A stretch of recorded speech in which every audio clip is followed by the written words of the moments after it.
इतिहास में हुई 7 सबसे अजीब और अनोखी घटनाएं जिन्हें जानकर आप भी हैरान हो जाओगे।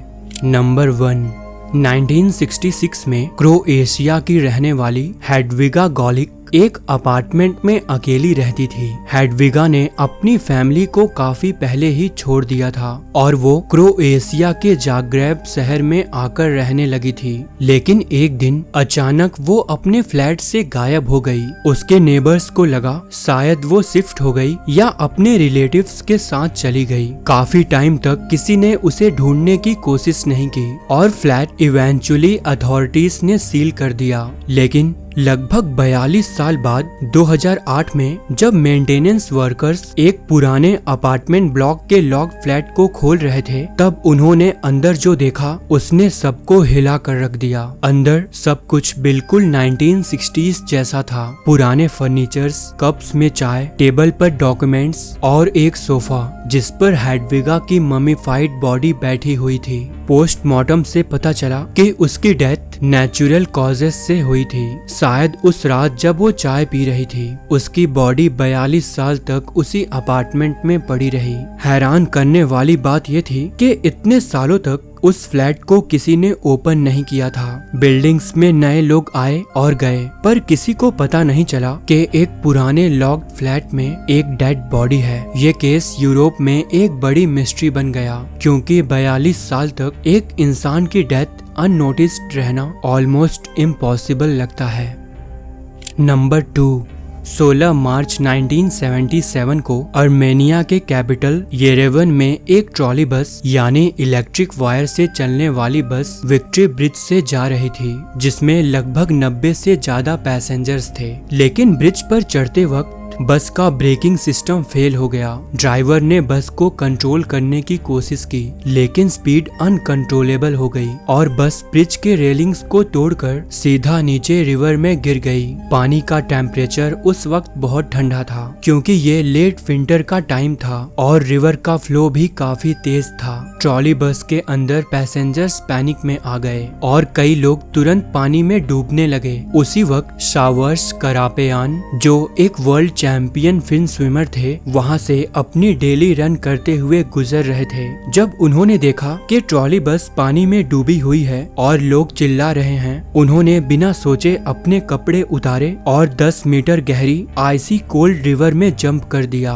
उन्होंने ट्रॉली बस के रियर विंडो को तोड़कर अंदर घुसने की कोशिश की, लेकिन पानी का प्रेशर और ब्रोकन ग्लास की वजह से काम बहुत मुश्किल था। फिर भी शावर्स बार बार अंदर जाकर एक एक पैसेंजर को बाहर खींचते रहे। लगभग 20 मिनट तक उन्होंने अपनी जान की परवाह किए बिना टोटल 20 से ज्यादा लोगों को बचाया, लेकिन ठंडी और पॉल्यूटेड रिवर वाटर के कारण उनकी हेल्थ बहुत खराब हो गई, जिससे रिकवर होने में उन्हें महीनों लग गए। इस इंसिडेंट के बाद शावर्स को सोवियत यूनियन में एक नेशनल हीरो माना गया। आज भी अर्मेनिया में उन्हें हीरो ऑफ द हराजदान के नाम से याद किया जाता है। नंबर 3, इंडोनेशिया के बीच समुंदर में मौजूद क्राकाटोआ वॉल्केनो 27 अगस्त 1883 को एरप्ट हुआ था। ये ब्लास्ट इतना पावरफुल था कि इसने लिटरली पूरी दुनिया को हिला दिया। ब्लास्ट की आवाज लगभग 3000 माइल्स यानी 4800 किलोमीटर दूर तक सुनी गई। ये आवाज दुनिया का सबसे ज्यादा सुनाई देने वाला साउंड रिकॉर्ड बना। रिपोर्ट्स बताते हैं कि इंडियन ओशन के आइलैंड्स में लोगों के कान फट गए थे। इरप्शन से निकलने वाले शॉक वेव ने अर्थ का पूरा 7 बार चक्कर लगाया। उस वक्त के बैरोमीटर्स ने हर राउंड को रिकॉर्ड किया था। साथ ही ब्लास्ट ने लगभग 40 मीटर ऊंची सुनामी क्रिएट की, जिसमें 36,000 से ज्यादा लोग मारे गए। एटमॉस्फेयर में इतना वॉल्केनिक ऐश चला गया कि पूरी दुनिया में टेम्परेचर एक साल तक 1.2 डिग्री सेल्सियस कम हो गया। साइंटिस्ट के मुताबिक क्राकाटोआ का ब्लास्ट हिरोशिमा एटम बॉम्ब से लगभग 13,000 गुना ज्यादा पावरफुल था। आज क्राकाटोआ का एक हिस्सा दोबारा एक्टिव है, जिसे एनाक क्राकाटू यानी चाइल्ड ऑफ क्राकाटोआ कहते हैं।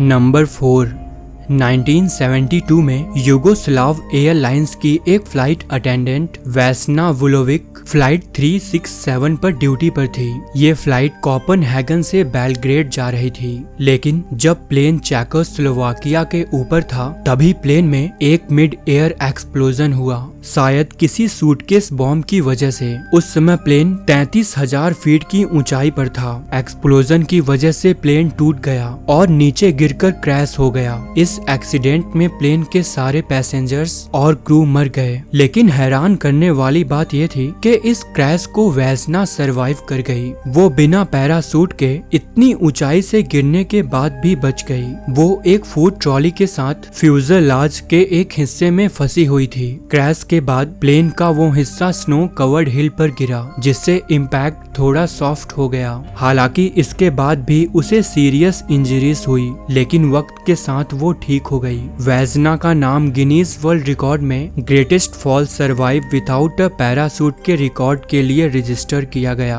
बाद में वेस्ना ने जिंदगी काफी सिंपल रखी और पॉलिटिक्स में भी थोड़ा काम किया। नंबर 5, अगस्त 2000 में रशियन नेवी का nuclear powered submarine Kursk Barents sea में एक नेवल एक्सरसाइज के दौरान कांटेक्ट में नहीं आ रहा था। कुछ समय बाद पता चला कि सबमरीन समुंदर के तल में 2 पावरफुल ब्लास्ट के बाद डूब गया। पहले ब्लास्ट टॉर्पीडो कंपार्टमेंट में हुआ और उसके कुछ सेकंड बाद एक और ज्यादा पावरफुल ब्लास्ट हुआ जो पूरे सबमरीन में फैल गया। उसमें टोटल 118 क्रू मेंबर्स थे। ब्लास्ट में काफी लोग तुरंत मर गए, लेकिन इन्वेस्टिगेशन में एक शॉकिंग डिटेल सामने आई। पता चला कि सबमरीन के लास्ट कंपार्टमेंट में कुछ क्रू मेंबर्स ब्लास्ट के बाद भी घंटों तक जिंदा थे। रेस्क्यू ऑपरेशन डिले हो गया था क्योंकि रशिया इनिशियली फॉरेन हेल्प नहीं चाहता था। जब फाइनली डाइवर्स सबमरीन तक पहुंचे, उन्होंने एक crew member lieutenant captain Dmitry Kolesnikov का एक हैंड राइटिंग नोट पाया। उस नोट में लिखा था कि ब्लास्ट के बाद सिर्फ 23 लोग बचे थे जो एक सील्ड कंपार्टमेंट में इकट्ठा हो गए थे। उन्होंने लिखा, सभी लोग अंदर हैं, किसी को जलने का नुकसान नहीं हुआ, पर हम जल्दी मर जाएंगे। समुद्र का पानी अंदर आ रहा है, बहुत अंधेरा है, बस टॉर्चेस की लाइट्स हैं। अगर ये नोट मिले तो मेरी फैमिली को दे देना। वो लोग कुछ समय तक जिंदा रहे रेस्क्यू का इंतजार करते हुए, लेकिन ऑक्सीजन खत्म होने और पानी भरने की वजह से मर गए। कर्स्क डिजास्टर ने रशिया के नेवल सेफ्टी प्रोटोकॉल्स को लेकर दुनिया भर में सवाल उठाए। नंबर 6, 2017 में ब्राजील के एक शहर में एक अजीब घटना हुई। वहाँ एक आदमी रॉड्रिगो द सिल्वा बैटमैन का कॉस्ट्यूम पहनकर सड़कों पर घूम रहा था, लेकिन वो सिर्फ मजाक या पार्टी के लिए रेडी नहीं हुआ था, बल्कि उसके पास बैटमैन जैसे हथियार भी थे, जैसे बैटरैंग, हैंडकफ और पेपर स्प्रे। पुलिस ने तुरंत उसे रोका और गिरफ्तार कर लिया। बाद में पता चला कि वो अपने आप को शहर का प्रोटेक्टर समझता था, जो अपने तरीके से न्याय कर रहा था, लेकिन असल में उसका काम कानून के हिसाब से अटैक और इल्लीगल वेपन्स रखने के कैटेगरी में आता था। इन्वेस्टिगेशन में ये भी पता चला कि रॉड्रिगो ने एक पॉलिटिशियन के घर में जबरदस्ती घुसकर उस पर लोहे की छड़ से हमला भी किया था, क्योंकि उसका कहना था कि वो करप्शन में इन्वॉल्व है। वो ये सब जस्टिस के लिए कर रहा था, लेकिन उस पर असॉल्ट का केस बन गया। नंबर 7, 1901 में एक अमेरिकन नर्स क्लारा मास येलो फीवर के रिसर्च ट्रायल्स में वॉलेंटियर बनी थी। उस टाइम डॉक्टर्स को ये डिजीज समझने के लिए लोगों पर डायरेक्ट एक्सपेरिमेंट्स करने पड़ते थे ताकि इसका स्प्रेड का सोर्स कंफर्म हो सके। वॉल्टर रीड और उसके टीम का हाइपोथेसिस था कि येलो फीवर मॉस्किटो के बाइट से होता है, लेकिन वो फाइनल प्रूफ चाहते थे। इसीलिए क्लारा को मल्टीपल टाइम्स इन्फेक्टेड मॉस्किटोज से बाइट करवाया गया। पहले कुछ बाइट्स से वो रिकवर हो गई, लेकिन 1901 में एक बार जब उसे फिर से बाइट करवाया गया तो इस बार डिजीज का अटैक काफी ज्यादा था। येलो फीवर में पेशेंट का इंटरनल ब्लीडिंग होता है, जिससे ब्लड काफी कम हो जाता है और बॉडी के ऑर्गन फेल होने लगते हैं। रिपोर्ट्स के मुताबिक उसकी कंडीशन ऐसी हो गई थी कि उसके बॉडी में फंक्शनल ब्लड काफी कम बचा था, यानी वो ब्लड के बिना जी रही थी।